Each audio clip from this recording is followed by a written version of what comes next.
Thank you, sir. I request Thiru K. Tyagarajan to present a memento to Justice G.R. Swaminathan of Madras High Court.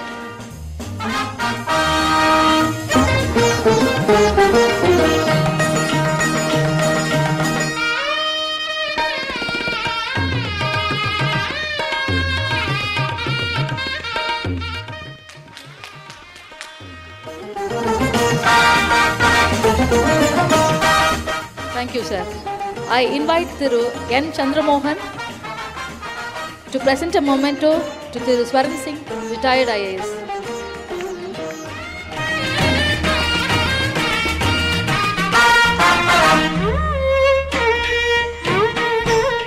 Thank you, sir.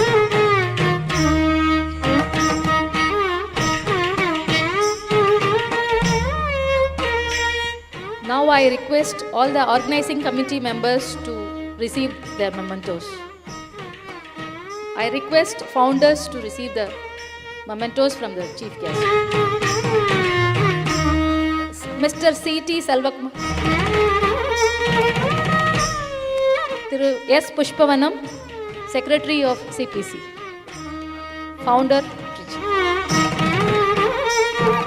Thiru R. Krishnamurthy, Founder.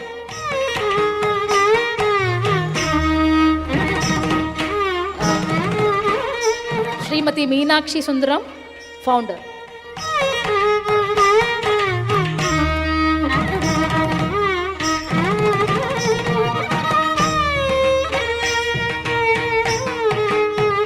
Thiru R. Krishnamurthy.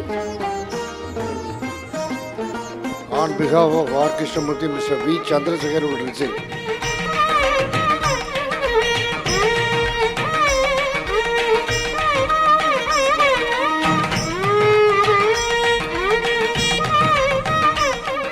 On behalf of Mr. Meenakshi Sundaram, his son, Mr. Kanagasabai, will receive.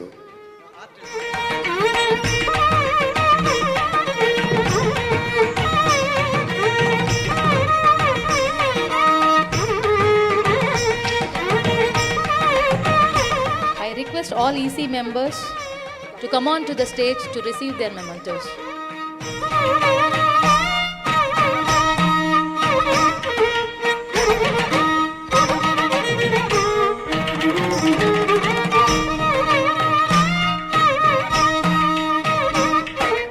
I request Justice Muralidhar to give away memento to our EC members.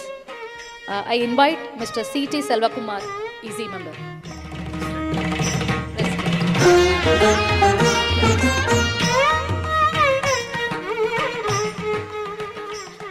I invite Mr. Pushpavanam, Secretary of CPC.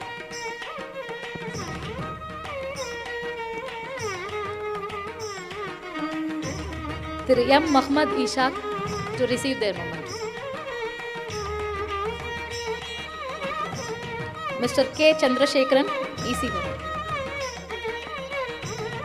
K. Venkatraman, Mr. K. Venkatraman. Ms. E. Shamini.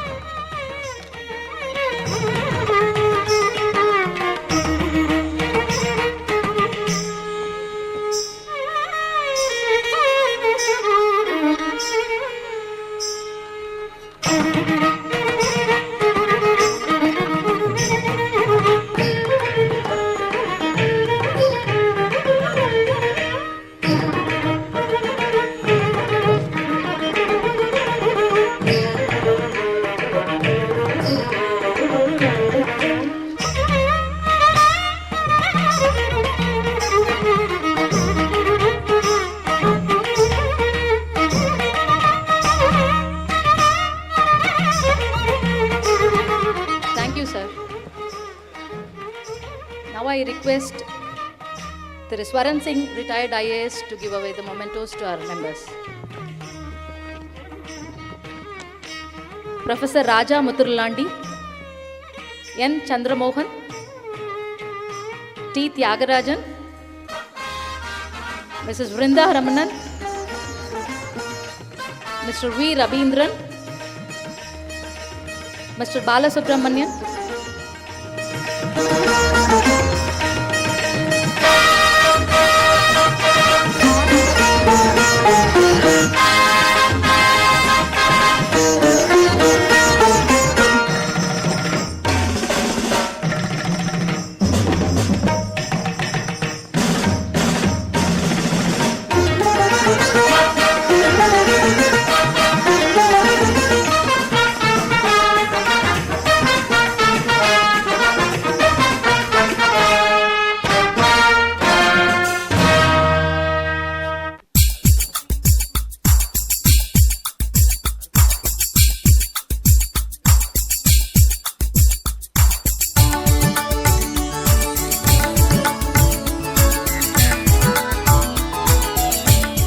We request Mr. G.R. Swaminathan to give away the mementos.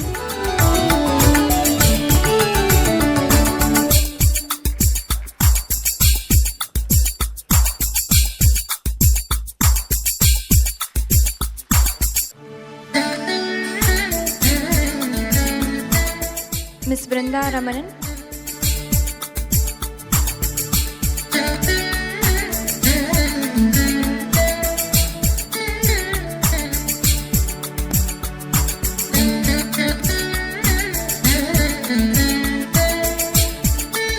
Ms. Subhashini Uppili.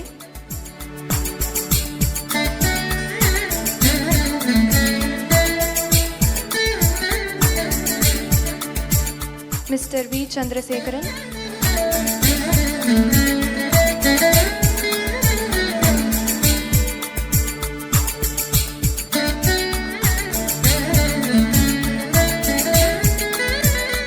Mr. C. Balasubramanian.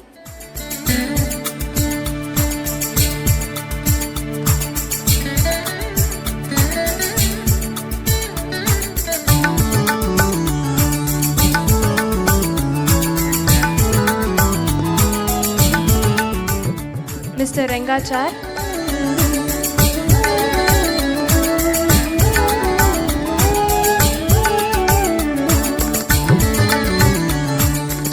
Mrs. Jaya Pushpavanam.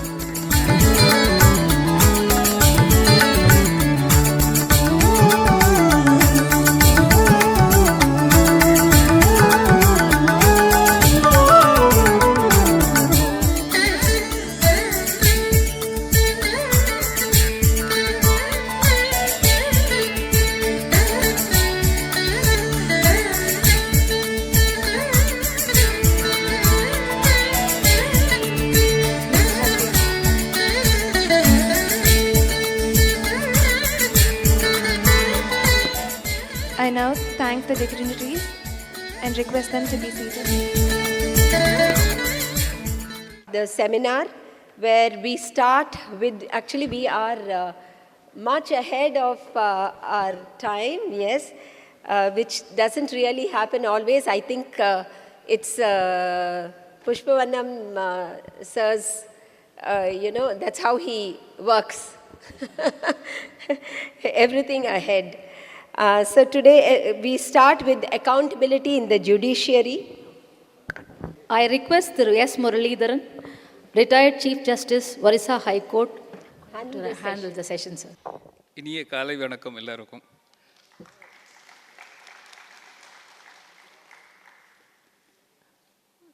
Justice G.R. Swaminathan, Mr. Pushpavanam, Mr. Swaran Singh, and all the learned dignitaries who are assembled here, and some of you who have got to know very well, including Mr. Tamil Rajendran, has come all the way, and the organizing committee of the Consumer Protection Council of Trichy.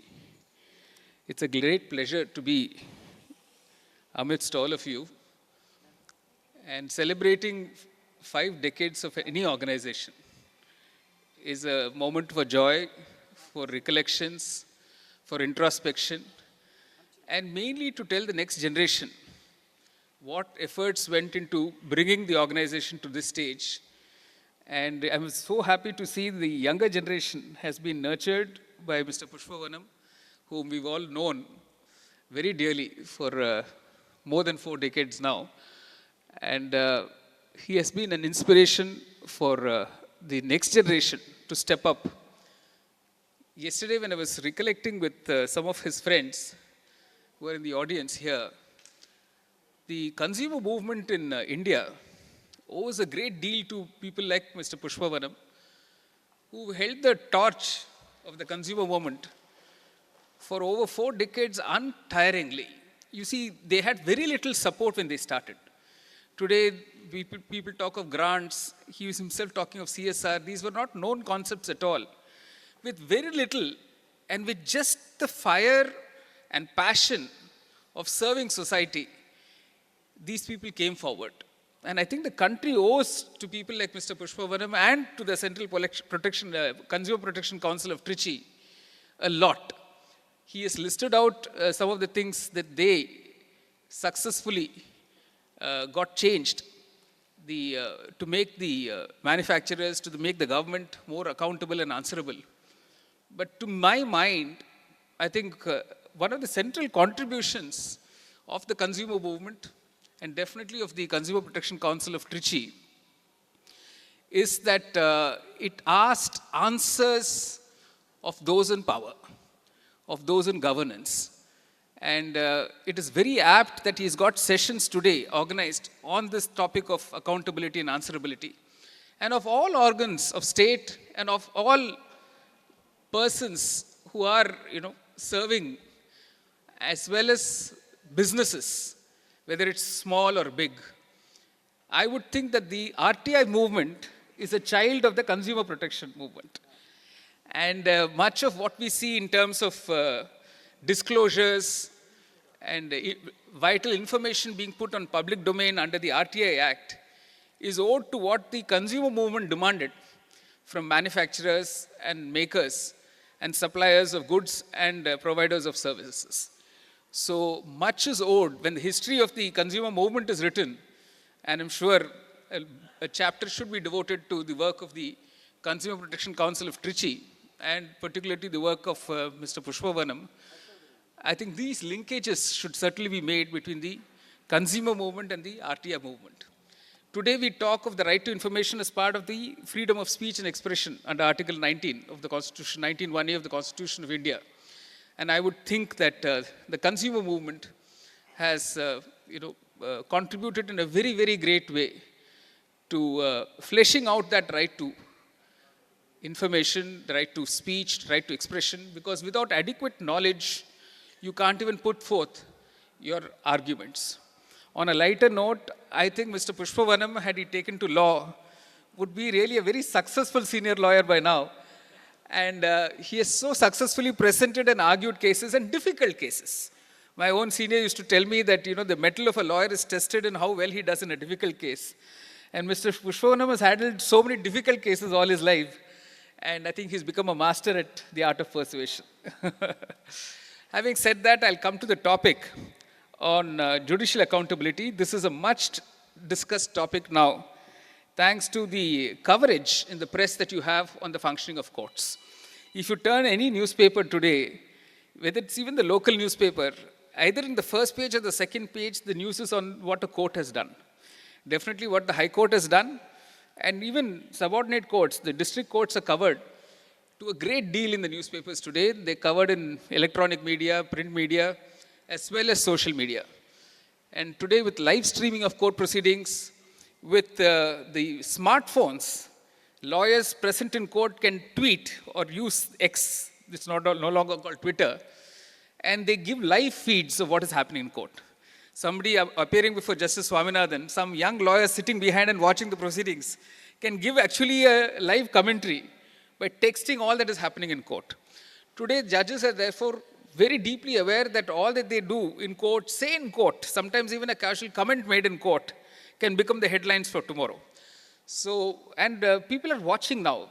When I opened the live streaming in Chief Justice's court in Orissa, the bar was very concerned. They said, are you sure that, this will be received correctly? Will you not, create problems?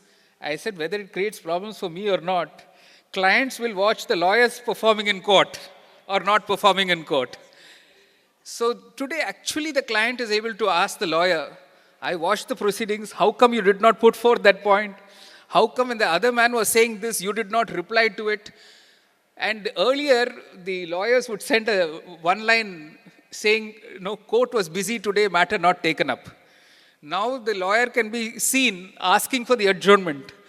So today, lawyers are being made more accountable because of the technology that is available.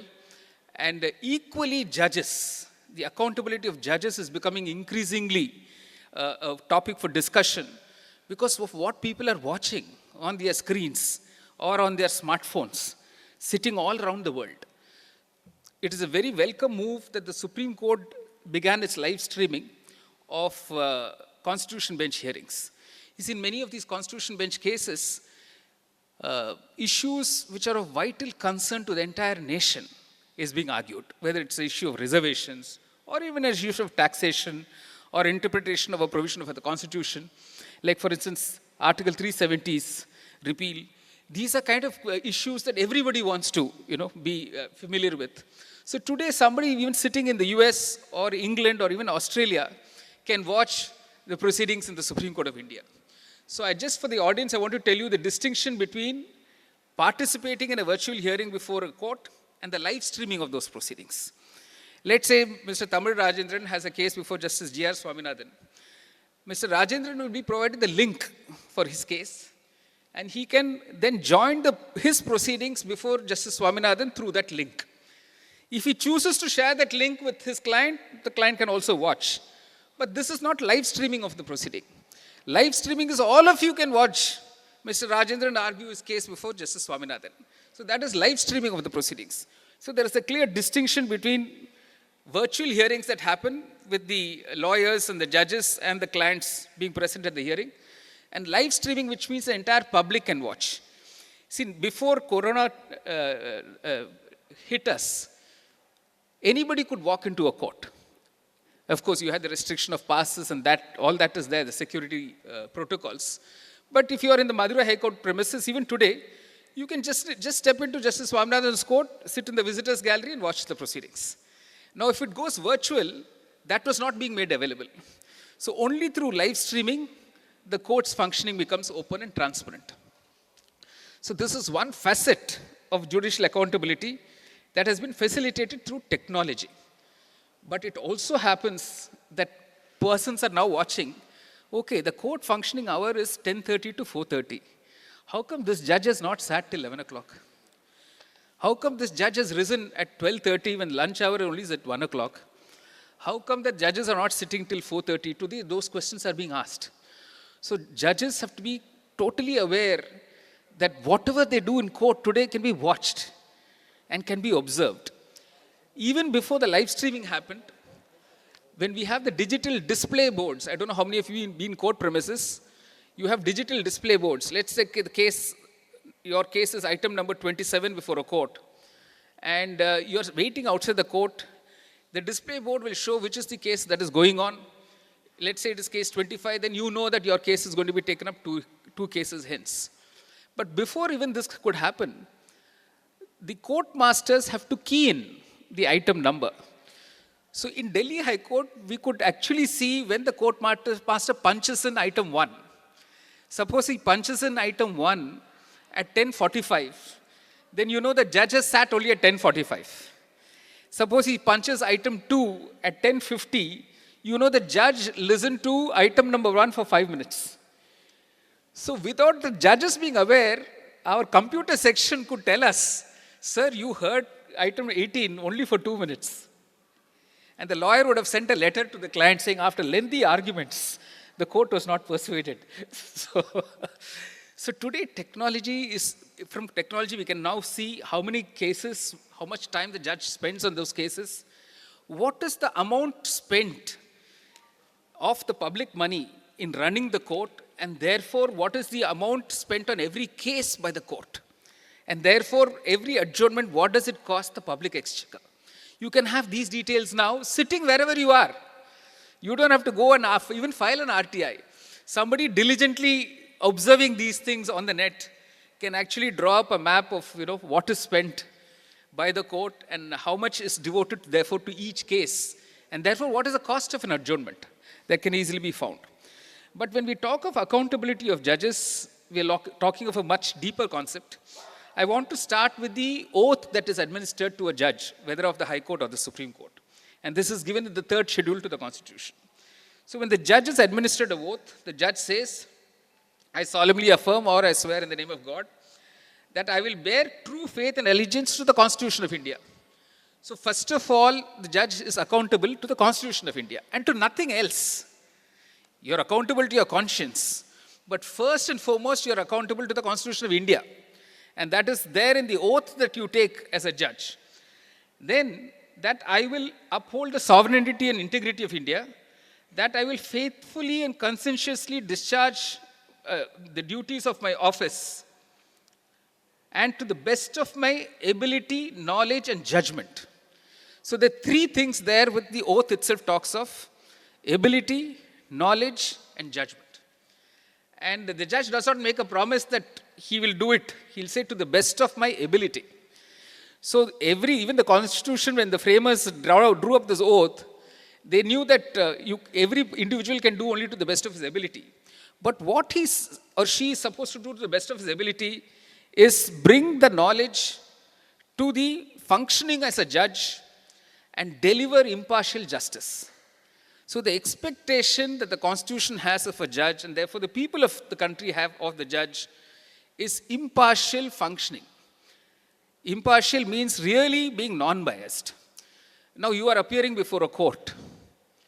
Your case is, let's say, seeking bail. You have been accused of subjecting to your wife to cruelty. So the case against you is under section 498A of the earlier IPC, and now there must be a corresponding provision. Now the judge has had a married daughter come back to live with him because she has had a very terrible time in her matrimonial home. Now every time some husband comes before this judge saying, please give me bail under section 498A, the judge says, oh, my daughter was saying the same things to me day before yesterday. So there is already a bias against husbands who have been accused of torturing their wives. Now only the judge knows it. The litigant appearing before the judge does not know it. So what the Constitution expects the judge to do is keep aside that bias. Classic example was given by Mr. Pushpavanam just now. Somebody had kept abusing Justice Swaminathan. He did not let that interfere with his determining the order in the case. But if Justice Swaminathan felt, oh, this is the person who kept abusing me, let me teach him a lesson, he would be violating that oath of office.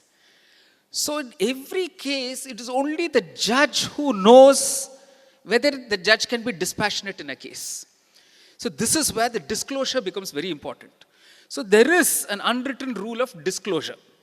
For instance, the person before me is the maths tutor of my son. He visits my house every other day to, special classes for my son. None of them in the court knows it. Only I know it. And I have a soft spot for this tutor because my son is doing better now in his studies, particularly in maths. If I'm true to my oath, I should not take up that case. I should simply say, I can give reasons, or many often they don't give reasons, they say not before me. This is normal and it's to be expected. But this again should not be abused. A very complicated case involving a very prominent political personality is before me. I don't want to decide controversial cases. I do not want to earn unpopularity. Then I say not before me, then I violate an oath of office because I am expected to function without fear or favor, affection or ill will. This fear is a very, very important factor. I can give you another example. Justice Swaminathan will fully understand what I'm trying to say. Judges move up the ladder in their judicial career. At one point, they come into what we call zone. You become the senior most judge or second senior most justice of the High Court. You are then up for being made a Chief Justice of some other High Court. Now, as a strategy, I decide, this time I will not decide, during this period I will not decide controversial cases. Let me stay out of controversy. But that is not the Constitution's oath. If you start saying that to yourself, saying I will not decide controversial cases, I have a fear that if I decide these controversial cases one way or the other, I may be overlooked for my opportunity for becoming a Chief Justice somewhere or going to the Supreme Court. This is a tendency we're watching now in the High Courts increasingly. And this actually is a violation of that oath of office. That is, you decide without fear of favor. Deciding for favor is one thing that we've all heard of, so many stories. But deciding out of fear, and this is a fear within yourself. I had a case before the Orissa High Court. The cause title said, Lord Jagannath versus Lord Jagannath. So I told my court master, I said, I think there is a mistake, some typographical error. They've typed the same name for both the petitioner and the respondent. So you please, find out if it's correct. The petition is there. Because all scanned copies, I was having a paperless court. He said, no, sir, please look at the petition carefully. It is Lord Jagannath of Puri versus Lord Jagannath of Bhadrak. Bhadrak is another city in Orissa which also has a Lord Jagannath temple. Now this person who is a Jagannath Bhakt, in his will has said, after my demise, my property will go to Lord Jagannath. Now which Lord Jagannath? So there are two Lord Jagannaths saying this property belongs to this temple. Now the funny part is this. The lawyer for one side, the lawyer for the other side, and my colleagues sitting with me are all devout bhakts of Lord Jagannath. So in true sense of the term, neither should they be arguing the case, nor should my colleague be listening to the case. So this is on a lighter note. What I'm saying is, when you pick up an issue in court as a judge, you know whether you can decide it dispassionately or not. The minute the judge says, no, I will not be able to decide this dispassionately because I've already made up my mind on this issue, or I feel too strongly about this issue. That is the testing point. So it could be that example I said of, the judge whose daughter has come back home after a troubled marriage. I had a conversation with judges of the Allahabad High Court at the National Judicial Academy in Bhopal. See, in all the high courts now, and I'm sure it's happening with Justice Swaminathan's court also, many young couples are coming to the court. They're all runaway couples, intercaste marriages, interreligious marriages, even within the same caste and community, marrying against the wishes of parents. We still are a very conservative society when it comes to marriages. So we don't want our daughters to make up their own minds, choose their own partners. So honor killings are true happening not just in Punjab. It's happening even in Andhra Pradesh and Telangana and other places. It's probably happening here also. I know that for a fact. It's happening here also. So in the Delhi High Court, we had one or two very bad instances when parents came forth and told us, listen, this is my own daughter. Why would I, wish ill for her? She's after a dear daughter to me. So please, give her custody back to the parents.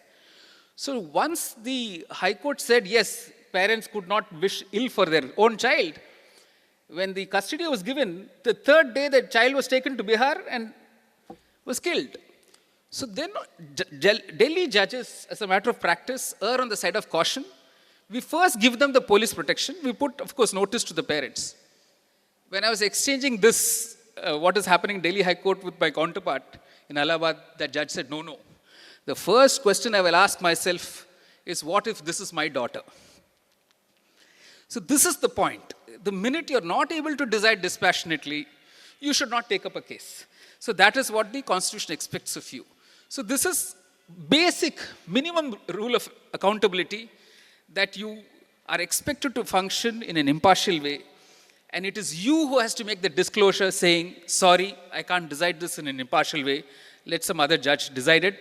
At the same time, I don't misuse that facility that I have to avoid deciding difficult cases. Technology, as said, has improved accountability. So as Mr. Pushpan was saying, we have actually used technology to provide access to district court lawyers in Orissa, and it's a virtual court. You can mention a matter, you can file a matter there. But that is the thing that I wanted to tell you. What is different about these virtual courts is you can file cases from there in the High Court. It will be numbered and you will be communicated through an email or a text message, the number. You can book a slot for mentioning that case. So whatever you can do physically before the High Court, you can actually do it at a distance of even 1,000 miles from the High Court. Consumer Commission, we have online filing. Correct. And so the numbering, and then applying for a certified copy and getting the certified copy also happens through email and digitally signed orders. So the entire set of processes involved in going before a High Court and filing can be done from a district itself. So that is how we opened up. And this is the bare level of accountability that the court has to the litigant public. They also need to be aware, judges need to be aware of timeliness in disposal of cases. It happens to a variety of reasons. I would not blame judges alone, and I've been a judge myself for 17 years. I know there are some very, very hardworking judges. Of course, the one on the dais takes it to the next level. But there are other judges too, even in the Madras High Court or in Bombay High Court or in Delhi High Court and any other court. judges till 7 o'clock, till 7:30. They're trying to finish off all the cases on their board. But there are a large number of other judges who either come late to the court or rise early or don't give any reasons for not coming to the court, don't give any reasons for not taking up a case. Some cases not called out for months on end. On this, we need to be more accountable. We need to put out statistics. Openly, every court needs to put out statistics. Now, individual judges putting statistics is not the same thing as the entire court putting out statistics. An individual judge tells you what he or she has done. Like Justice Swaminathan, I know, regularly publishes his own report. He says, these many cases were instituted before me. This is how I disposed them off. This is how much is pending. But we needed to please change. So this is being honest. So many judges undergo these dilemmas. But they're not free enough, don't feel free enough to go and tell the Chief Justice, listen, don't give me this tax roster. I know nothing of tax. Don't give me this criminal roster. I know. So this can happen both ways.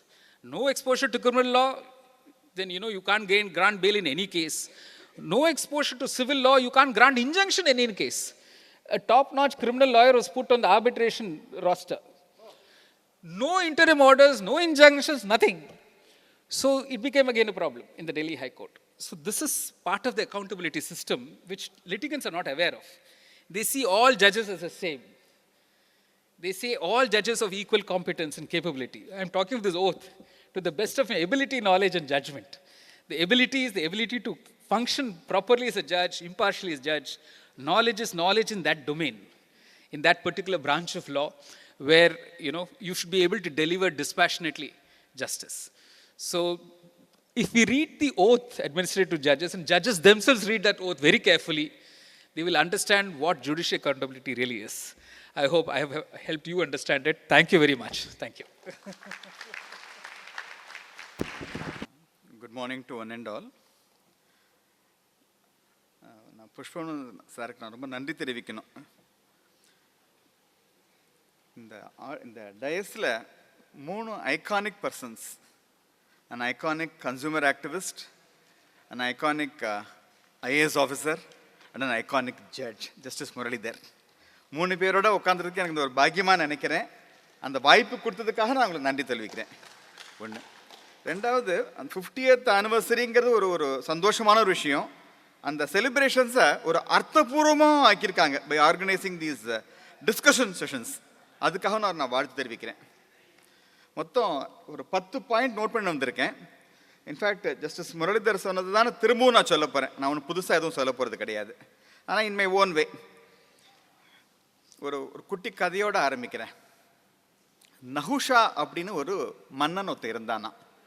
எத்தனை பேர் கேள்விப்பட்டிருப்பீங்கன்னு தெரியல. அவன் நிறைய 100 அஸ்வமேத யாகம் பண்ணியாச்சு. அதனால அவனு இந்திரன் ஆகிறதுக்கு அளவுக்கு அவனுக்கு தகுதி அவனுக்கு கிடச்சி போச்சு. அந்த நேரத்தில் ஏதோ ஒரு குறிப்பிட்ட காரணத்தினால இந்திரன் தன்னோட பதவியை ராஜினாமா பண்ண வேண்டிய அவசியமே ஏற்பட்டு போச்சு. நமக்கு எல்லாருக்குமே தெரியும், if there is a kingdom there has to be king. So தேவர்கள்லாம் என்ன பண்ணாங்க, they had to choose a candidate. So இந்த நஹுஷா ராஜா தான் ரொம்ப பொருத்தமான இருக்கானேன்னு சொல்லிட்டு அவனே சூஸ் பண்ணுறாங்க, யூ பிகம் தி இந்திரா அப்படின்னு சொல்லிட்டு. அவனும் ஓகேன்னு சொல்லிட்டு he assumes the office of Indira. சரி, இந்திரா ஆன உடனே அவன் என்ன பண்ணியிருக்கணும், தான் வேலை என்னங்கிறத பார்க்கணும்.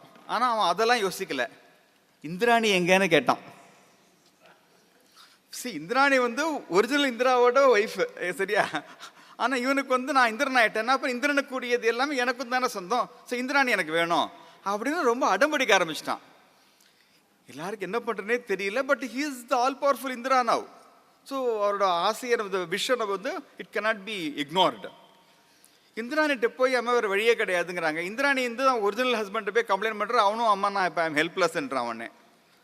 ஆனால் Indrani women are capable of coming out with wonderful out of box ideas. So உடனே இந்திராணி என்ன சொல்லிடுறா, சரிப்பா நீ அந்த புறத்துக்கு நீ வா, நோ ப்ராப்ளம். ஆனால் ஒரே ஒரு கண்டிஷன், நீ 7 ரிஷிகளும் தூக்கின்னு ஒரு பல்லக்கில் தூக்கின்னு வரணும். அந்த பல்லக்கில் நீ அந்த புறத்துக்கு வந்தால் ஐ வில் அக்செப்ட் யூ அப்படின்றா. உடனே 7 ரிஷிகளில் அகஸ்தியரும் ஒருத்தர். அகஸ்தியர் ஆனால் இஸ் அ டுவார்ஃப், குட்டி, ரொம்ப குள்ளம். ஸோ அவரால் என்னாச்சு, மற்றவங்க ஸ்பீடுக்கு அவரால் நடக்கவும் முடியல. அண்ட் ஒரு பக்கமாகவும் அந்த பல்லக்கு சாஞ்சின்னு இருக்கு. ஸோ பல்லக்கோட ஸ்பீடும் இல்லை. ஸோ நகுஷனுக்கும் ரொம்ப இம்பேஷண்ட், சுருக்க போய் இந்திராணிட்ட போகணுமே அப்படின்னு சொல்லிட்டு அவன் என்ன பண்ணுறான், அவன் வந்து விரட்டுறான், சர்ப்ப சர்ப்ப அப்படிங்கிறான். சர்ப்ப சர்ப்பனா ஃபாஸ்டர் ஃபாஸ்டர்னு அர்த்தம். உடனே அகஸ்தியர் கடுப்பு, ஏற்கனவே இந்த பல்லக்கு தூக்க வச்சுட்டாங்களேன்னு கடுப்பு அவருக்கு. விரட்டுறானேன்னு இன்னும் கோவம் வந்தோடனே என்ன பண்ணுறாரு, உடனே அகஸ்தியர் இல்லையா, ஸோ சாபம் கொடுத்துறாரு. சர்ப்ப சர்ப்பனா சொல்ல சர்ப்பா அப்படின்றா, சர்ப்பனா பாம்புன்னு ஒரு அர்த்தமும் இருக்கு. ஸோ நீ பாம்பாட கடவை அப்படின்னு சொல்லி சாபம் கொடுத்துற. ஸோ இந்திரன் நான் மேலேந்து இருந்தவன் என்ன பண்ணுறான், ஒரே பாம்பாயி பொதுக்கடின்னு கீழே பாதாள ஒத்து போய் விழுந்துடுறான் உடனே. ஸோ நகுஷ்னோட அந்த கதை எதுக்கு நான் சொல்கிறேன் அப்படின்னா, நிறைய அட்வொகேட்ஸ் வந்து ரொம்ப சில பேரை தான் வந்து சீஃப் வந்து கூப்பிட்டு வந்து ஜட்ஜ் ஆகு அப்படின்னு சொல்கிறாங்க.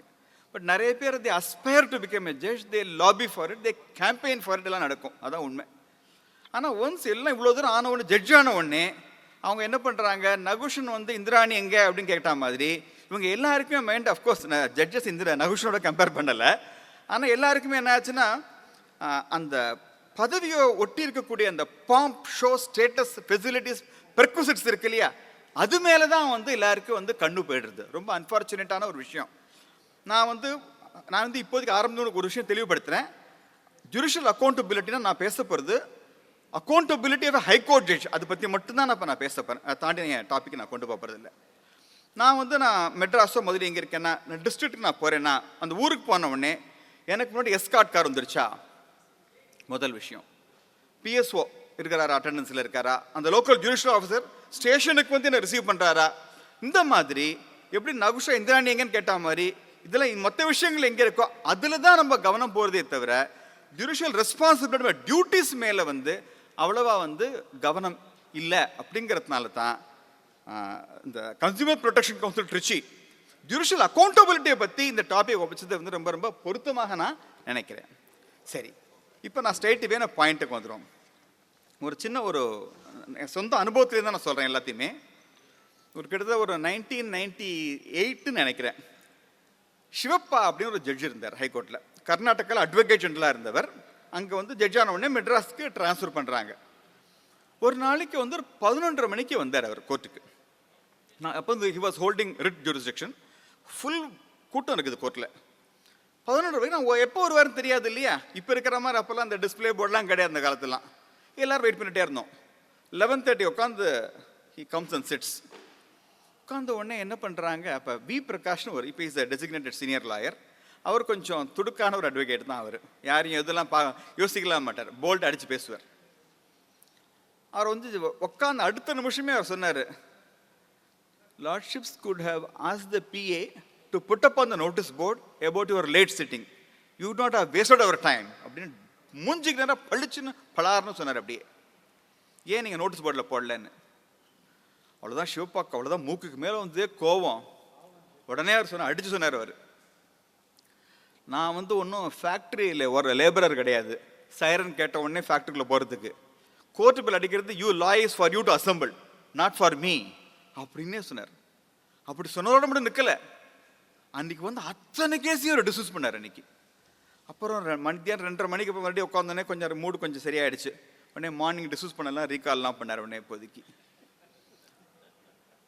எதுக்கு நான் சொல்கிறேன் அப்படின்னா, ஏன்னா இப்போ ஜஸ்டிஸ் முரளிதர் அந்த பாயிண்ட் ரொம்ப ஸ்பெசிஃபிக்காக சொன்னார். அதை இது வந்து நான் சொன்ன 1997, 98 அப்போ. சரி, இந்த கடந்த ஒரு 30 வருஷத்தில் மாற்றங்கள் வந்திருக்கா அப்படின்னு பார்த்தா ரொம்ப பெரிய மாற்றங்கள்லாம் வரல. போன மாதம் என்னோடய ஃப்ரெண்டு ஒருத்தர் சொன்னாங்க மெட்ராஸில், அன்றைக்கி ஒரு நாள் அவங்க ஒரு 5 நிமிஷம் 10 நிமிஷம் லேட்டாக போகிறாங்களா அவங்க கோர்ட்டுங்க போகிறாங்க. போகும்போது பார்க்குறாங்க வேறொரு ஜட்ஜி டயஸ்லேருந்து இறங்கி தான் சேம்பருக்கு ரிட்டர்ன் ஆகிட்டு இருக்காங்க. எங்கள் காலையில் 10:37. என் ஃப்ரெண்டுக்கு பயங்கர ஆச்சரியம், என்ன பார்த்து நம்ம லேட்டாக போகிறோன்னா திரும்பி ரிட்டர்ன் ஆகிட்டு இருக்காருன்னு சொல்லிட்டு. அப்புறம் விசாரித்து பார்த்தா அவர் வந்து பாதி நாள் இப்படி தான் பண்ணுவார் அந்த குறிப்பிட்ட ஜட்ஜி. அப்படியே 10 நிமிஷத்தில் ரிட்டர்ன் ஆகிடுறது, அரை மணி நேரத்தில் ரிட்டர்ன் ஆகிடுறது, இந்த மாதிரிலாம். இதுதான் வந்து ஜஸ்டிஸ் முரளிதர் ரொம்ப ரொம்ப ஸ்ட்ராங்காக சொல்கிறார். ஸோ அக்கௌண்டபிலிட்டியில் நிறைய விஷயங்கள் இருக்குது, பல அம்சங்கள்லாம் இருக்குது. முதல் அம்சமாக நான் எதை பார்க்குறேன்னா, பங்க்சுவலாக நம்ம வந்து கோர்ட்டுக்கு டயத்துக்கு டயஸில் ஏறுறோமா அப்படிங்கிறத. 10:30 மணிக்கு பெல் அடித்தா 10:30 மணிக்கு இருக்கணும். ஐ நோ சம் ஜட்ஜஸ் 10:29 போயிடுவாங்க. அந்த காலத்து ஜஸ்டிஸ் எம் ஸ்ரீனிவாசனும் திறந்தார், அவர்லாம் 10:29.5 டயஸுக்கு ஏறிடுவார் இப்போதைக்கு. அப்படி தான் 10:30 மணிக்கு ஏறுறோம். அதே மாதிரியே 1:30 மணிக்கு பெல், அது வரைக்கும் உட்காந்துருக்கணும். மத்தியானம் 2 ஆளுக்கு ஏறிடணும், 4:45 4:30 வரைக்கும் உட்காரணும். இந்த மாதிரி தான் வந்து அந்த நாள் முழுக்க நம்ம இருக்கோமா இல்லையா, இதுதான் அக்கௌண்டபிலிட்டியில் முதல் விஷயமா நான் பார்க்குறேன். ஒன்று. அஃப்கோர்ஸ் என்ன ஆகும்னா, நிறைய என்னோட சக நீதிபதிகள் எல்லாமே சொல்லுவாங்க, எனக்கு லிஸ்ட்டு நான் இன்றைக்கி முடிச்சிட்டேன், ஆனால் அவங்க டிஸ்பிளே போர்டில் போட்டிருக்கோம் லிஸ்ட் கம்ப்ளீட்டட் அப்படின்னு போட்டிருக்கோம். அப்படி பார்த்தா அவங்க ரொம்ப ஃபுல்லாக ஒர்க் பண்ணுற மாதிரி மற்ற நாங்களாம் லிஸ்ட்டு கம்ப்ளீட் பண்ண நாங்களே வேலை பார்க்குறோம் அப்படி அர்த்தம் கிடையாது. சரி பாருங்களேன், ஒரு வழக்குன்னா 2 பக்கம் இருப்பாங்க, 2 பேருமே ரெடியாக இருந்தால் தான் அந்த வழக்கை வந்து எடுத்துக்க முடியும். சரி என்ன பண்ணணும்னா நம்ம லிஸ்ட்டு லாங் லிஸ்ட்டாக வச்சுக்கணும். So that we'll have work throughout the day. இல்லாட்டி என்ன ஆகும்னா மொத்தமே 10 கேஸ் தான் போட்டிருக்கோம், 10 கேஸில் 17 எல்லாம் வாய்தா ஆயிடுச்சுன்னா 17 லிஸ்ட் கம்ப்ளீட்டட், அவ்வளோதான், சேம்பருக்கு இறங்கிட வேண்டியதான். இந்த மாதிரிலாம் இருக்கக்கூடாது. we should be occupied throughout the day. இந்த மாதிரி பல விஷயங்கள்லாம் இருக்குது. இப்போ இன்னும் ரொம்ப அழகாக சொன்னாங்க இல்லையா, நம்ம நாட்டில் வந்து 2-3 பேர் தான் ரொம்ப டெக்னாலஜி ரொம்ப, நான் வந்து ஐ எம் டெக் illiterate, ஃப்ராங்காக நான் சொல்கிறேன், உங்களை மாதிரிலாம் கிடையாது. ஜஸ்ட் முரளிதர் கோர்ட்டு பேப்பர்லெஸ் கோர்ட்டாகவே இருக்கும், அவர் லெவலே வேறு, அடுத்த ஜெனரேஷன் அதெல்லாம்.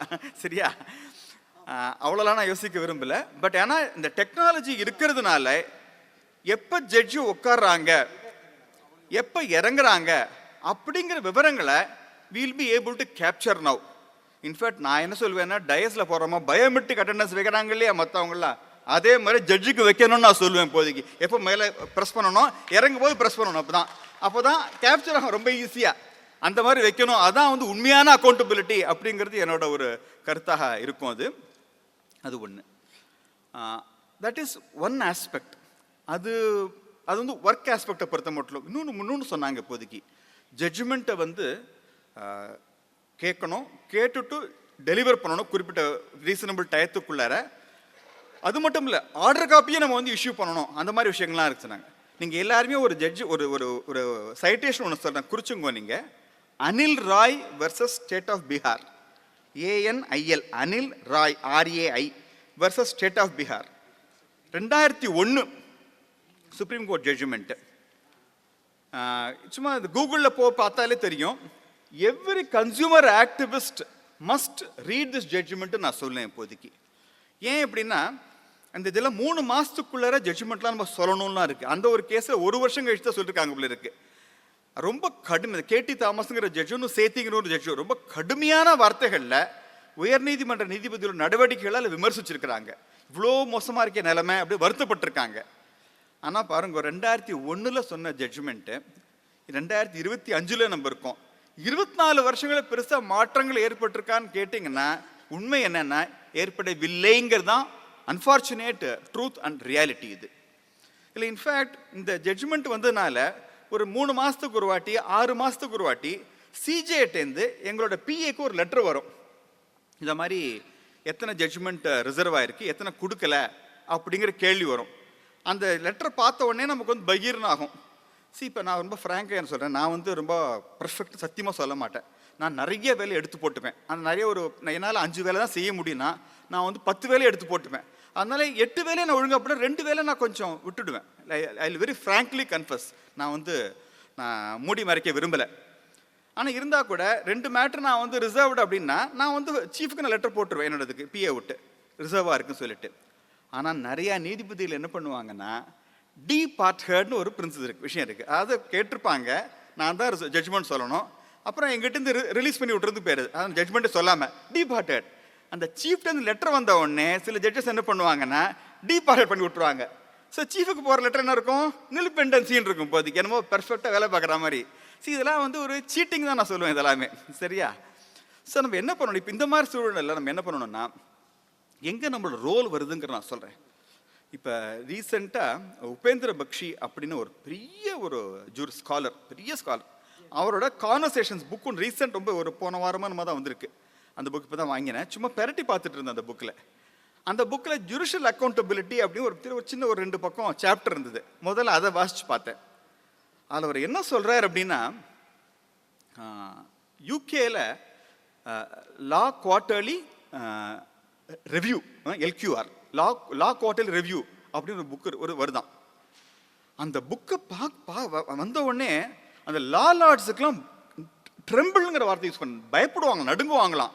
ஏன்னா அந்த புக்கில் ஒரு 30-40 பக்கங்கள் வந்து ப்ரொஃபஸர்ஸோட காமெண்ட்ஸ் இருக்கும், ஸ்காலர்லி காமெண்ட்ஸ் இருக்குமா. தன்னை பற்றி என்ன விமர்சனம் வந்திருக்குமோ, தான் ஜட்ஜ்மெண்ட் என்ன தாக்கியிருப்பாங்களோ, என்ன சொல்லியிருக்காங்களோ, பாராட்டிருக்காங்களா, விமர்சிச்சிருக்காங்களா அப்படின்னு பயந்துட்டே புரட்டுவாங்களாம் அப்படின்னு உபேந்திர பக்ஷி தன்னோட அந்த கான்வர்சேஷன்ஸில் குறிப்பிடுறார். அவர் என்ன சொல்றாருன்னா, முக்கியமாக அமெரிக்காலையும் சரி இங்கிலாந்துலேயும் சரி அந்த அகாடமிக் கம்யூனிட்டி அந்த மாதிரி தே engage in a sustained interrogation of the judiciary, of the judges. கேள்வி கேட்டுக்கிட்டே இருப்பாங்க. ஆனால் அன்ஃபார்ச்சுனேட்டாக இந்தியாவில் அந்த academic community has completely failed. எனக்கு தெரிஞ்சு கௌதம் பாட்டியா மாதிரி ஒரு 3-4 பேர் தான், அதுக்கு மேலே இருப்பாங்களா? இல்லை அவ்வளோதான். கௌதம் பாட்டியா ஒரு 3-4 பேர் தான் சுப்ரீம் கோர்ட் ஜட்ஜ்மெண்ட்ஸையும் ஹைகோர்ட் ஜட்ஜ்மெண்ட்ஸையும் விமர்சனம் பண்ணுறதுங்கிறது. மற்றபடி யாரும் வந்து விமர்சனமே பண்ணுறதே கிடையாது. So academic community has failed. அதனால யார் பண்ணணும் அப்படின்னா கன்சியூமர் ஆக்டிவ்ஸ் தான் அந்த பொறுப்பை எடுத்துக்கணும். இத்தனை நாள் அந்த பொறுப்பை எடுத்து, அஃப்கோர்ஸ் புஷ்பவனம் சார் மாதிரி மக்கள்லாம் வேற ஆங்கிள்லேயே இருந்துட்டாங்க. இப்போதைக்கு litigants R consumers of justice, அப்படிதானே எடுத்துக்கணும் இப்போதைக்கு. தேர்ஃபோர் கன்சியூமர் ஆர்கனைசேஷன்ஸ்லாம் தான் இந்த இன்டராகேஷன் ஆஃப் ஜுடிஷியரிங்கிற இந்த வேலையை வந்து மெயினாக எடுத்துக்கணும் அப்படிங்கிற வேண்டுகோளை அவங்க முன்னாடி நான் வைக்கிறேன் இப்போதைக்கு. அது இதுக்கு பின்னாடி ஒரு சைக்கலாஜிக்கல் ரீசன் இருக்கு. இந்த ஜுடிஷியல் அக்கௌண்டபிலிட்டி வேணும்னு சொல்லியாச்சு. ஒழுங்காக உட்காரணும், ஒழுங்காக ஜட்ஜ்மெண்ட்ஸ் கொடுக்கணும். முரளிதர் ஜெய சொன்னாங்க இல்லையா, கான்ஸ்டியூஷன் ஓத்து பிரகாரம் நம்ம இருக்கணும். இது ஒரு ஃபியர் ஆர் ஃபேவர், ஈல்வில் எதுவுமே இல்லாமல் இருக்கணும். இது மாதிரிலாம் பண்ணுறாங்களா அப்படின்னா பண்ணுறது இல்லை. அந்த அக்கௌண்டபிலிட்டி இல்லைன்னா ஏன் இல்லை அப்படிங்கிறதுக்கு ஒரு காரணம் இருக்குது. This is purely my guess, my hypothesis தான். அது எவ்வளோ தூரம் சரின்னு தெரியல.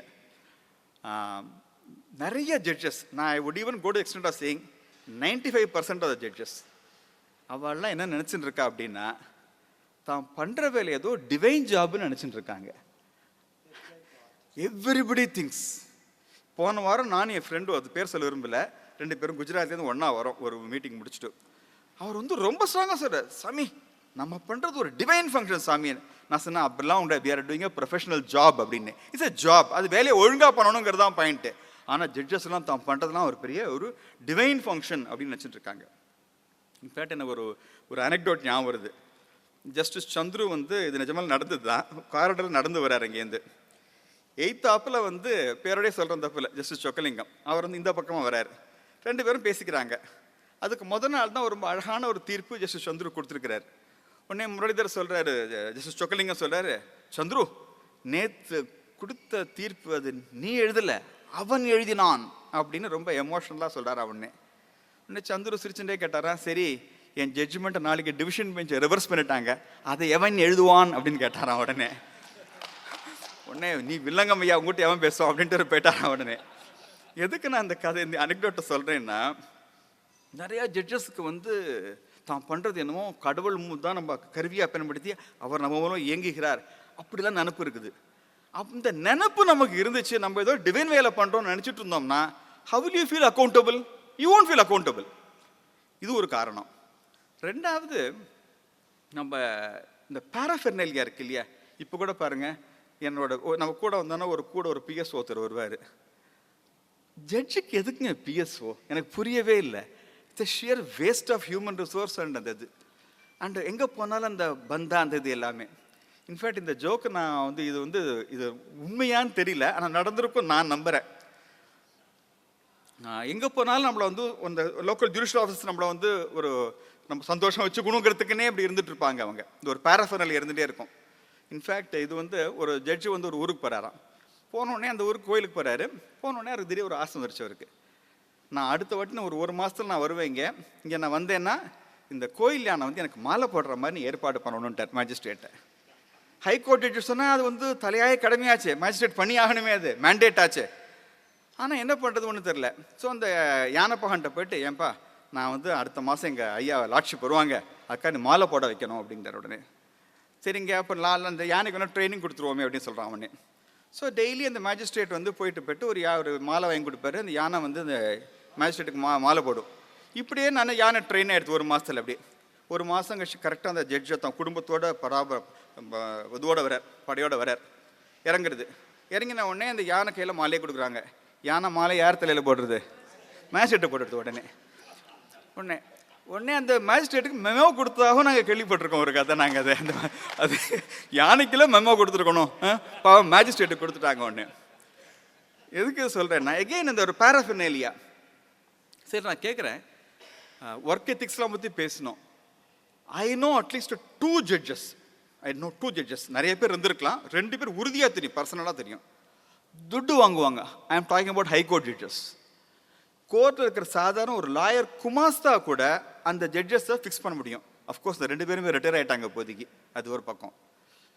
நான்லாம் யோசிச்சுப்பேன், என்ன தைரியம் இருந்தால் இவங்களால இவ்வளோ பிரேசர்லி கரப்டாக இருக்க முடியும்? What gives them the courage to be so corrupt? அப்படின்னு பார்த்தா ஒரே ஒரு காரணம் தான்.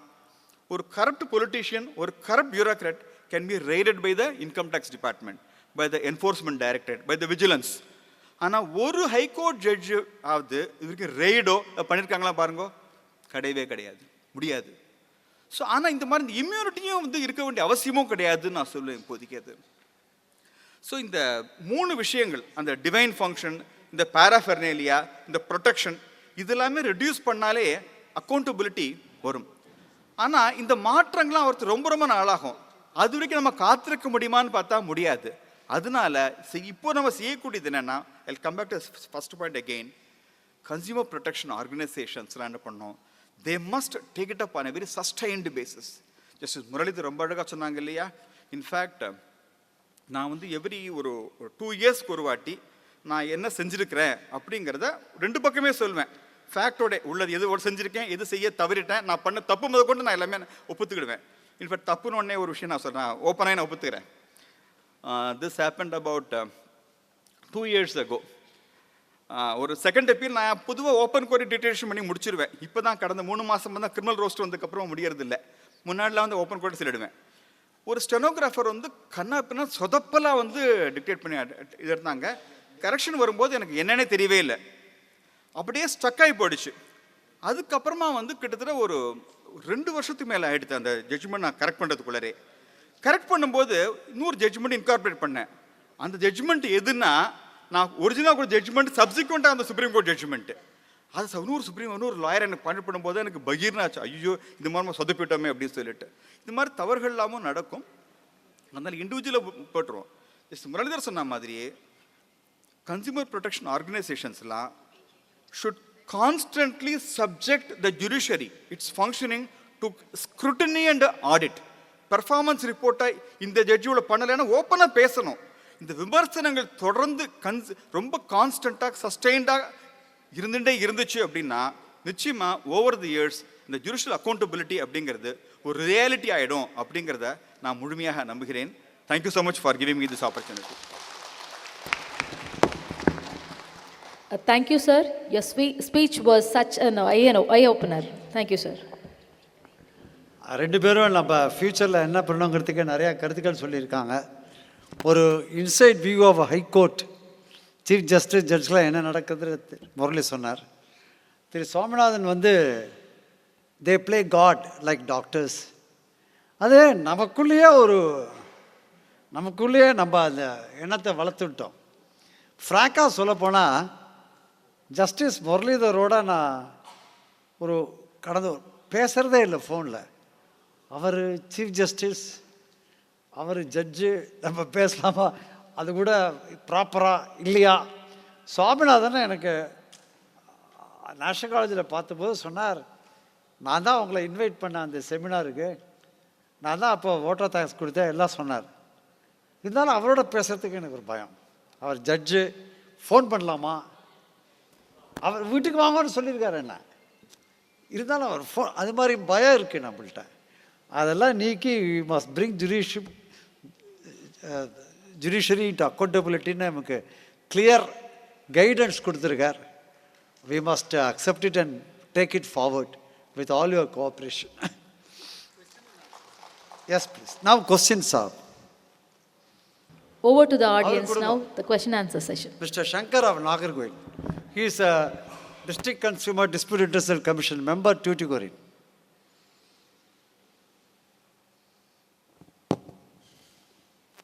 வணக்கம்.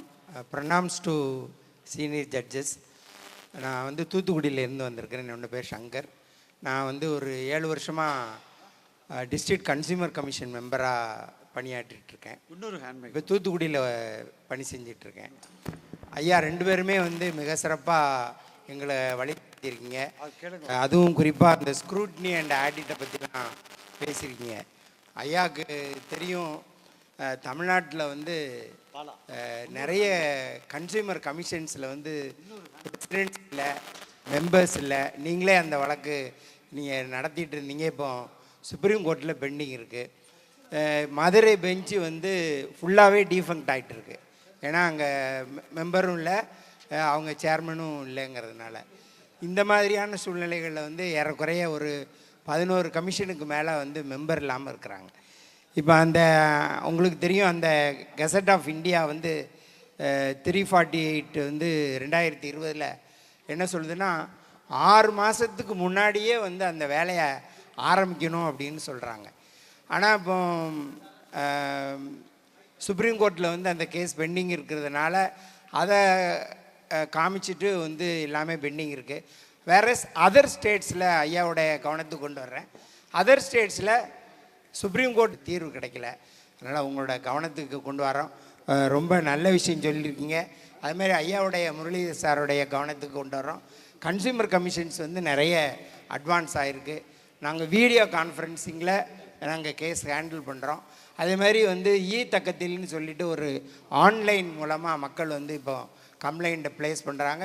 ஈவன் நாங்கள் வந்து ஆன்லைனில் மட்டும்தான் இப்போ ரிசீவே பண்ணுறோம். அந்த மாதிரி உங்களுடைய ஐயாவோட கவனத்துக்கு கொண்டு வர்றோம். ஸோ இந்த மாதிரியான எங்களை வழிகாட்டின உங்கள் 2 பேருக்கு ரொம்ப நன்றி. அது மாதிரி புஷ்பம் நன்றி. இது குறித்து உங்களுடைய கருத்து சார்? நன்றி. அந்த அப்ஜெக்ஷனபிள் வார்த்தையை போட்ட மெம்பர் மேலே என் மேலேயும் எஃப்ஐஆர் போட்டாங்க. போட்டு என்னை வழக்கறிஞராக தொழில் பண்ண முடியாமல் தடை வேற பண்ணிட்டாங்க. அந்த சூழலில் உயர்நீதிமன்றத்தின் கதவை தட்டின பொழுது ஐயா ஜிஆர் சுவாமிநாதன் அவருடைய கோர்ட்டில் அந்த வழக்கு வந்துச்சு. கிளாசிக்கான ஜட்ஜ்மெண்ட் கொடுத்தாரு. வாட்ஸ்அப் குழு அட்மின், அதில் இருக்கிற குழு மெம்பர்கள் போடுற கருத்து பொறுப்பானவர் அல்ல. யார் அந்த வாட்ஸ்அப்பில் ஏதோ அப்ஜெக்ஷனபிள் மேட்டர் போட்டாரோ அதனால நான் எவ்வளோ விதத்தில் பெனிஃபிட் அடைஞ்சு பழையபடி நான் வழக்கறிஞராக வர்றதுக்கு வாய்ப்பாக இருந்தது. சிறந்த தீர்ப்பை கொடுத்த ஐயா அவர்களுக்கு நேரில் நன்றி சொன்னேன். இருந்தாலும் எல்லாரும் முன்னிலையும் இந்த நன்றியை தெரிவிச்சு, இது போன்ற சிறந்த நீதிபதிகள் சிறந்த தீர்ப்பு தர வேண்டும் என்று பெரிய பெரிய அட்வொகேட்ஸ் வந்து மட்டும்தான் லிஸ்டிங்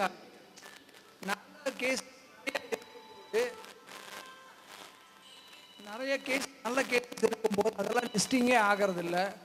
பெரிய பெரிய இவங்களோட கேசஸ், அந்த மாதிரி கேசஸ் எடுக்கும்போது மட்டும்தான் அது வந்து லிஸ்டிங் ஆகுது. அது அந்த பிரச்சனை எப்படிங்கிறது எனக்கு கொஞ்சம் விளக்கணும். நிறைய அந்த என்ன சொல்கிறது, நிறைய வருது, எங்கே வருது, நல்ல நல்ல கேசஸ் எல்லாம் விட்டுட்டு கஞ்சா கேஸ், செரீனாவோட அந்த கேஸ் அந்த மாதிரி தான் லிஸ்டிங் ஆச்சு. அந்த மாதிரி எப்படி லிஸ்டிங்கே ஆகாத கேசஸ் எப்படி ஜட்ஜ்மெண்ட் கிடைக்கும்? நீங்கள் அக்கௌண்ட் சொல்கிறீங்க, பட் கேஸ் லிஸ்ட் ஆனால் தானே உங்களுக்கு ஜட்ஜ்மெண்ட் கிடைக்கும். அது வந்து பெரிய பெரிய இப்போ என்ன சொல்கிறது, பெரிய பெரிய அட்வொகேட்ஸ் நீங்கள், I don't want to name them. I am thankful to you for all the information you have provided.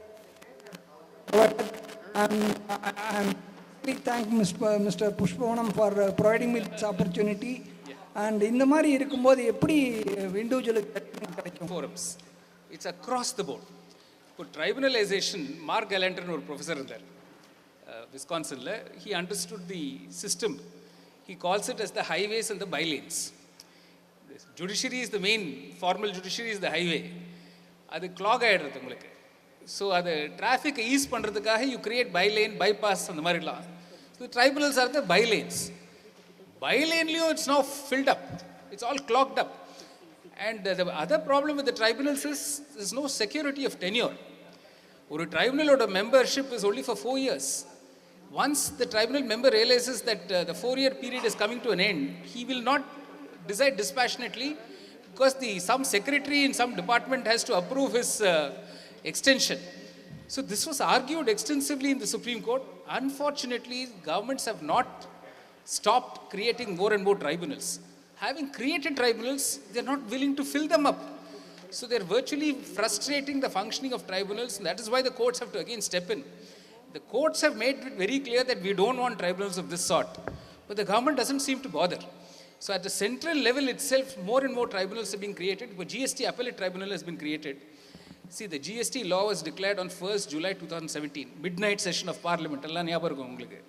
They didn't provide an appellate tribunal. That is supposed to be the tribunal to deal with all appeals from assessment orders. It's 7 years they did not create it. So as a result, every assessment order is challenged in the High Court across the country. So the burden on the High Courts as a result of non-constitutional GST appellate tribunal is in lakhs of cases now. The appellate tribunal, they only notified the chairman. They have not notified the members. They have not given the chairman an office. They don't have given him a secretary. So virtually for the last 1 year, he draws a salary without being able to do any work. So I think there is a limitation to how much the courts can keep telling the governments, fill it up.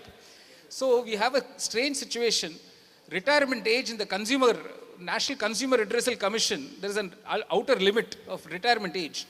By judicial orders, the Supreme Court extended the terms of some of the members, including chairperson, which is beyond the statute because of the same problem, non-filling up. So this is going to be a constant, chronic, recurring problem. And I think there's only a limitation to what the courts can do. I would join Justice Swaminathan. See, the more and more we talk about it, we put out statistics. I would urge, let the statistics speak for themselves. Put out a whole chart of how many commissions, how many members' posts are vacant. And let it be in the public domain. On your website, you can put out a huge chart saying in so many district consumer commissions in Tamil Nadu, so many members are not appointed. So many chairpersons' posts are vacant since this and this time. And this is the pendency of those cases in those tribunals. So these statistics will then argue for themselves that you're denying justice to so many people because of your inability to fill up. This is the only way. Sunlight is the best disinfectant. So there's no other way of going about it. In Meerut court, we were talking of sitting on time. One consumer forum in Europe put up a blackboard. I'm talking of 20 years ago. There were some 18 courts in the district court complex. They just put out statistics on a daily basis. Court 1 sat at what time, court 2 sat at what time, court 3 sat at what time. Fantastic, there's no contempt of court. It's a fact. Once you put it in the public domain, you don't take names. Don't take names. People will understand. But whether facts are not, you will be sitting. No. I'm saying the fact that a court sat only at 10:40 on a particular day or 11 o'clock on a particular day, that can be contempt of court. It's a fact. You're not making any comment. You're putting out the fact. People will draw their own inferences. In a court, like he was saying, court is supposed to sit till 4:30. You put out the fact that the court rose at 2 o'clock or 1 o'clock and never came back for that day. You can put it out. Parliament, how are we able to find out that this member of parliament never attended any session? You get so much news item, right? That this top personality did not even, he came only for one session, he came again for the reply and never came in between. It is all in public domain. Allu Arjun is supposed to be responsible. They're booking him for murder. So then, that man should not even spend 2 hours in jail. It's a complete loss of liberty. And just because he's a famous personality does not make him vulnerable. So on a case-by-case basis, you have to be careful in kind of assessment you make. But the overall comment is a valid comment that because a senior lawyer is engaged and that senior lawyer mentions before the court is somehow persuaded to take that case out of turn. So this is what I would say. This is like the public health system. This is my understanding. Public health system, emergency warden ஒன்று இருக்கும். அதில் there are some cases which have to be dealt with on an out-of-turn basis. Somebody comes with a split skull. Somebody comes with a knife pierced very close to the heart. The surgeons will say, other cases can wait. I have to save this life right now because this is emergency. So every court will have its emergency. But the criteria for emergency should be clearly spelled out. Like even vacation court sitting, all courts have vacation benches. There's a criteria spelled out of what is urgency. But we must stick to it. And we must be able to accept criticism that we deviated from that emergency category and treated a case out of turn. So I would say in all public systems, there will be some emergency, something that has to be taken out of turn, but it should not depend on whether the person mentioning the case was a senior or a non-senior. And that is where I think judges have to be held accountable. I completely agree with you that unless a case is listed, how can it even be considered? By delay, we defeat justice. After electoral bonds, after some years, 4 years, 5 years, you now say electoral bonds is not valid. But you say whatever you have collected, still now you can keep it. What is the point in that? Ilya. So you can't present a fait accompli to the public. So I agree with you, some cases have to be taken up urgently, immediately.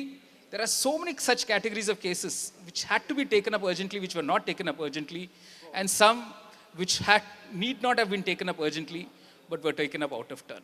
This is a failing of our system. I'll completely agree with you, sir. I am Jayaraman, President, Citizens Voice, Coimbatore. Yes. I just want to bring it to, you are talking about both the judges have been very kind enough to talk about the accountability to be fixed for the judges. But at the same time, the administrative level, the accountability is day by day, it is lacking. Correct. I'm sorry to use the word. Even in the quarterly meeting conducted by the district collectors or some other official, it is purely a cut and paste. Thanks to our Pushpavanam Guruji, who has been always a guiding factor for us. In our 40 years of experience, 45 years of experience, we see most of the quarterly meetings are just cut and paste being done by the lowest class. The same thing is being adopted by our own council for so many years. It will be looked. For citing example, the government has kindly to give a sanction for the construction of the consumer court building, identify the plan. 12 years before, the amount of 12 lakhs has been 52 lakhs have been identified. I'm not influencing, I'm just only putting the facts. 12 years before, the money has been given to the district collectors, and for 12 years they have derelicted in finding a suitable place for the district by the district administrator for the country. For obvious reason, there is always. Sir, sorry to interrupt. Just make a question because the comment. Okay. Just give me a question. Another question is, in one particular case, an IVF case, the judgment has been given, but unfortunately, the affected person is an ordinary stitcher on the road. ரோட்டில் தையல் பண்ணிட்டு போகிறாங்க. அவங்க கேஸில் IVF கேஸில் அவங்கள போய் உள்ளே வச்சுட்டு போலீஸை வச்சு த்ரெட்டன் பண்ணிவிட்டு அவங்க குழந்தை பிறக்கலன்னு சொல்லி முதல்ல ஒரு கேம்ப் போட்டு இது பண்ணிவிட்டு ஜட்ஜ் நாங்கள் எல்லாம் கொடுக்கும்போது நிறைய நாங்கள் பாயிண்ட்ஸ் கொடுத்தோம், நிறைய கிட்டத்தட்ட 25 இது கொடுத்தோம். அதில் அன்ஃபார்ச்சுனேட்லி உங்களுக்கு ஜட்ஜு வெரி ஸ்ட்ரெயிட் ஃபார்வர்ட், அது சந்தேகம் இல்லை. பட் எங்களுடைய ஃபுல் சைடு வெர்ஷனை கேட்காம அவங்க கட்டின பணம் 3 லட்சம், இப்போ கொடுத்துருக்க காம்பன்சேஷன் மாத்திரம் 50,000 கொடுத்துருக்காங்க. இந்த மாதிரி இது நிறையா வந்துருக்குது. ரெவ்யூ பண்ணும்போது அதை கைண்ட்லி ஐ ரிக்வெஸ்ட் நீங்கள் அந்த பிளாட்ஃபார்மில் சொல்லி அவங்க ரெவ்யூ பண்ணும்போது ஒரு எல்ஐசி கேஸில் 5 லட்சம் கொடுக்க வேண்டிய இடத்துல நிறைய பேருக்காக நாங்கள் கேட்குறோம் 25,000 கூட வரது கொடுக்குறாங்க. சில கோர்ட்டுகளில் அந்த மாதிரி யோசிக்கிறாங்க. சில கோர்ட்டுகளில் ஒரு கொசு கடிச்சதுங்கிறதுக்கு 1.5 லட்சம் நேற்று பார்த்தேன் பேப்பரில் போட்டு. சார் ஒரு ஹியூமரஸ் அனெக்டோட் சொல்கிறேன். ராஜாஜி சீஃப் மினிஸ்டர் இருந்தார் இல்லையா? ஆமாங்க. ஸோ அசம்பிளியில் கேள்வி கேட்டாங்களாம். இப்போ கேட்குற கேள்வி தான் அப்பவும் கேட்டாங்க. ஸ்கூல் பசங்களை மாதிரி எதுக்கு ஜட்ஜஸ்க்கு இவ்வளோ லீவு அப்படின்னு கேட்டாங்களாம். ராஜாஜி சொன்னாருன்னா அதை கேட்காதீங்க ஐயா, அட்லீஸ்ட் அந்த பீரியடுக்கு there will be no injustice அப்படின்னாராம்.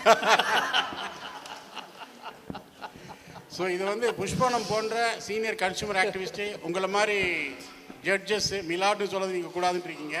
ஜட்ஜஸ் எந்த பிளாட்ஃபார்மில் எப்படி ரைஸ் பண்ணி அவங்களுக்கு பீரியாடிக்கலாக அவங்கள ஒரு கோம்பிங் மாதிரி பண்ணி அவங்கள எஜுகேட் பண்ணி they are very straight forward. அது சொல்ல வரல. பட் அவங்க பெரிய காம்படிஷன் கொடுத்தா பயப்படுறாங்க. அது எப்படி சார்ட் அவுட் பண்ணுங்கிறத கொஞ்சம் கைட் பண்ணுங்க. Thank you. Okay, right. Anyone else? சின்ன விஷயம், இந்த அட்வொகேட் ஃபெட்டர்னிட்டி யாரும் என்ன தப்பாக நினச்சிக்க வேண்டாம். நிறைய கேசஸில் என்ன பண்ணுறாங்கன்னா அட்வொகேட்ஸ் பாய்காட் பண்ணிடுறாங்க கோர்ட்டை. ஆனால் என்ன நடக்குதுன்னா அந்த பாய்காட்டுக்கு அவங்களுக்கு எந்த விதமான இது. சரி, இப்போ நான் I must confess to you something. இல்லை, ஒரு நிமிஷம். அதில் ஒன்று சொல்லிடுறேன். இவங்க எல்லாருமே என்ன பண்ணுறாங்கன்னா பாய்காட் நிறைய மேட்டர்ஸில் பாய்காட் பண்ணிவிட்டு கோர்ட்லேருந்து வெளியில் வந்துடுறாங்க. எங்களுக்கெல்லாம் கோர்ட்டுக்கு வாங்கன்னு சொல்கிறாங்க. ஆனால் அவங்க ஜுடிஷியரியே நம்பாமல் பாய்காட் பண்ணுறது எந்த விதத்தில் நியாயங்கிறது எனக்கு தெரியும். நியாயம் இல்லை சார், அதான் சொல்லிட்டு இருந்தேன். சுப்ரீம் கோர்ட் என்ன அமைக்கஸ் கியூரியா அப்பாயிண்ட் பண்ணியிருக்காங்க. ஹரிஷ் உப்பல்னு ஒரு ஜட்மெண்ட் கொடுத்தாங்க மோர் தென் 20 years ago. அவங்க கிளியராக சொல்லியிருக்காங்க, கான்ஸ்டியூஷன் பெஞ்ச் சுப்ரீம் கோர்ட், இந்த மாதிரி strikes are illegal and advocate should lose the licence to practise if they indulge in திஸ்னு. அதை யாருமே கடைபிடிக்கல. ஸோ இப்போது என்ன அமெரிக்கஸாக போட்டிருக்காங்க to formulate rules. Bar council கேட்டாங்க. பார் கவுன்சில் கொடுத்த rules are all wishy washy and they are not clear categorical that they will not go on strike. So they have entrusted the task to me to frame rules on lawyers going on strike. It is completely unjustified. சந்தேகமே இல்லை. இல்லை, அது ஒன்று பக்கம். நான் என்ன சொல்ல வரேன்னா, எங்களையெல்லாம் அவங்க வந்து ஜுடிஷியரிக்கு வர சொல்கிறாங்க. ஆனால் அவங்களோட மேட்ரு நிறைய ப்ராப்ளம் வரும்போது, இப்போ அந்த இந்த ஆக்ட் அமெண்ட்மெண்ட் எல்லாம் வந்த போதெல்லாம் அவங்க நிறைய பாய்காட் பண்ணாங்க. ஏன் அவங்க ஜுடிஷியரிக்கு போகலை? ஏன்னா they could have very well taken it up to the judiciary to solve all the problems. No, they know they are a very powerful lobby as far as the court's functioning is concerned. They can really bring to a halt the functioning of a court. So அதுதான் நான் சொல்ல வர்றது. அது வந்து அப்போ பிரைமா பேசியே நீங்கள் வந்து ஒரு பக்கம் வந்து லிஸ்டிங் ஆகிறது இல்லைன்னு ஒரு பக்கம் ஜட்ஜஸ் இல்லைங்கிறது ஒரு பக்கம். No, accountability to the bar. In the session, if it was an accountability to the bar, அது 2 ஹவரில் முடியாது, 2 நாளில் தான் முடியும். ஸோ அதில் ஒரு சுவாரஸ்யமான ஒரு இது சொல்கிறேன் உங்களுக்கு. இந்த பஞ்சாப் அண்ட் ஹரியானா ஹைகோர்ட்டில் ஸ்ட்ரைக் போயிட்டாங்க லாயர்ஸ். ஒரு வயசான ஒரு சர்தார்ஜி, இவர் ஹீ வில் அப்ரிஷியேட், ஏன்னா பஞ்சாபில் சொல்லியிருப்பார், அவருக்கு நல்லா புரியும். அவர் பாவம் பின்னால் உட்காந்துருந்தார், யாருமே லாயர் இல்லை. அவர் கேஸை கூப்பிட்டாங்க. அவர் சொன்னார், நானே போய் எக்ஸ்பிளைன் பண்ணிடலாம் கோர்ட்டுக்குன்னு எழுந்து பேச ஆரம்பிச்சிட்டாரு. ஸோ ஜட்ஜஸ் கொஞ்ச நாள் கேட்டப்பறம் சொன்னாங்க, ஐயா நீங்கள் சொல்கிறதுலாம் எங்களுக்கு புரியல, ஒரு வக்கீலை வச்சுட்டு வாங்க அப்படின்னு. அவர் சொன்னாராம், அம்மா எனக்கு ஒரு சந்தேகம், புரியாமல் இருக்கிறது உங்களுக்கு, அதுக்கு எதுக்கு நான் வக்கீலை வச்சுக்கணும்? समझ तो आपको नहीं आ रहा है और मुझे वकील रखना है. So this is a constant problem that lawyers can completely frustrate the proceedings in a court. So this is a trend that has grown only. What is the necessity of this system? I don't know. I'm not understanding. What is the system? So when you lose your liberty, this is the thing. I must tell you, he just mentioned his own case. When you lose your individual liberty, there is no other place to go to, sir. It is only the court that can correct it and give you your release. Did you dissolve the complete? No, it will not happen that way, sir. See, it's very convenient for us who are not sitting in jail today to say, since the system has collapsed, shut down the system. For the person sitting in jail, it is not so easy. இப்போ corona போது, because you belong to the Jamaat, they said the Jamaat held a meeting in Delhi and they are the ones who spread corona. நிறைய பேர், not only in Delhi, all over India they put them. Justice Swaminathan in Madurai, and was compliment him for that. He said this is all nonsense. How are they spreading corona? He passed an order for their release. He quashed the entire proceedings. Now some of them are from abroad. If we had no justice system, sir, even these cases, I agree with you, there is injustice happening in many cases, but there is also justice happening in some cases. Yes, sir. Simply It's like the baby with the bath water mari adapodhu. Because you find that there is injustice, you can't say let us wrap up the whole system. That is not the solution. They are simply reading the evidence, sir. The evidence can be created by intimidation. Sir, that is what I'm saying, sir. What is the necessity of Don't pick up. So what I'm saying is, don't pick up. Sir, just listen to me carefully. Don't pick up instances where things have gone terribly wrong. You have to be objective. இப்போ நம்மளே affect ஆனோனாக்க நம்மளுக்கு ரொம்ப கிட்ட இருக்கனால it seems to us the whole system is collapsed. கொஞ்சம் ஒப்ஜெக்டிவாக பார்த்தீங்கன்னாக்க it is not as if the entire system is collapsed. There are pockets where we believe that the courts are functioning, justice is being done. We want to improve that. We want to bring that as the main example. The proviso ன்னு சொல்லுவோம்ல, main provision proviso. Proviso should not become the main provision. Correct? பாதிக்கப்பட்டவங்களுக்கு என்னதான் வழி sir? What is that? Sir, அதான் சொல்றேன் sir. We have to engage with the system. We have to talk more about it. We have to seek for correction. இப்போ compensation கொடுத்தாங்க. பில்கிஸ் பானுக்கு 50 லட்சம் compensation கொடுத்தாங்க இல்லையா? நம்பி நாராயணனுக்கு 50 லட்சம் காம்பன்சேஷன் கொடுத்தாங்க. So you have to keep litigating, you have to keep asking for damages, you have to keep. அதுக்கு உங்களுக்கு ஸ்டாமினா இருக்கணும். உள்ளையா காஃபி? சார், இண்டிவிஜுவல் கேசஸ் வந்து இந்த பிளாட்ஃபார்மில் நம்ம டிஸ்கஸ் பண்ண முடியாது sir. We are generally talking of a problem. மேலாண்மை நீதியரசர் இருவருக்கும் மற்றும் மனசாட்சியுடன் திருச்சி மாவட்ட செயல்பட்ட சரண் சிங் சார் அவர்களுக்கும் எனது காலை வணக்கங்கள். அடுத்தது இந்த திருச்சியை பொறுத்தளவில் சார் பெடஸ்ட்ரியன் நடைபாதை ஆக்கிரமிப்பு இதில் நம்ம என்எஸ்பி ரோடு சார் நம்ம டாபிக்ல வரணும் சார். இப்போ நம்ம ஜுடிஷியல் அக்கௌண்டபிலிட்டி பேசிட்டு இருக்கோம். இஷ்யூ என்ன சார்? அந்த மாதிரி கேள்வி கேளுங்க. கரெக்டாக அதை பற்றி கேளுங்க. பெடஸ்ட்ரியனை ஆக்கிரமிச்சுட்டு அவங்க வந்து நடைபாதையை ஆக்கிரமிச்சுட்டு ஸ்டே வாங்கிடுறாங்க. 2 பேர் அன்சருதீன் பழனிசாமி. இதில் ப்ரொலாங்டு பீரியடு நாங்கள் வந்து ஃபாலோ பண்ணிட்டு தான் இருக்கோம். சார் இண்டிவிஜுவல் கேசஸ் நம்ம சொல்யூஷன் இங்கே கொடுக்க முடியாது சார். ஜென்ரல் டாபிக் பற்றி பேசலாம். ஆமாம் சார். இண்டிவிஜுவல் கேசஸ் கொடுக்காதீங்க, கொண்டு வராதீங்க சார். அப்புறம் தடைமாறி பஸ் ஓடுறாங்க. இது சம்பந்தமாக மேலாண்மை நீதிமன்றத்தில் வழக்கு தொடர்ந்து அவங்க இன்ஜெக்ஷன் ஆர்டர் வாங்கிட்டு சம்பந்தம் கிடையாதுன்னு இல்லை சார், உண்டுங்க சார். சார் பரிகாரம் தான் என்ன சார்? அப்போ அவங்க தடை வாங்கிட்டு வந்துடுறாங்க. மக்கள் வந்து நடைபாதையை மறந்துட்டாங்க. திருச்சியில் நடைபாதையை மறந்துட்டு ரோடுகளில் தான் நடக்கிறாங்க. தடை கொடுத்துட்றாங்க. தடை கொடுக்குறாங்கன்னாக்க அவங்களுக்கு வந்து அவங்க வந்து எந்த அடிப்படையில் கொடுக்குறாங்க தெரியல. Mr. Ibrahim, we are going to file a PIL on that. So we are taking it up. Sir இது வந்து நாங்கள் அனுபவிச்சுட்டு இருக்கோம் சார். இல்லை, we are going to, the only way out is filing a PIL. We shall do it.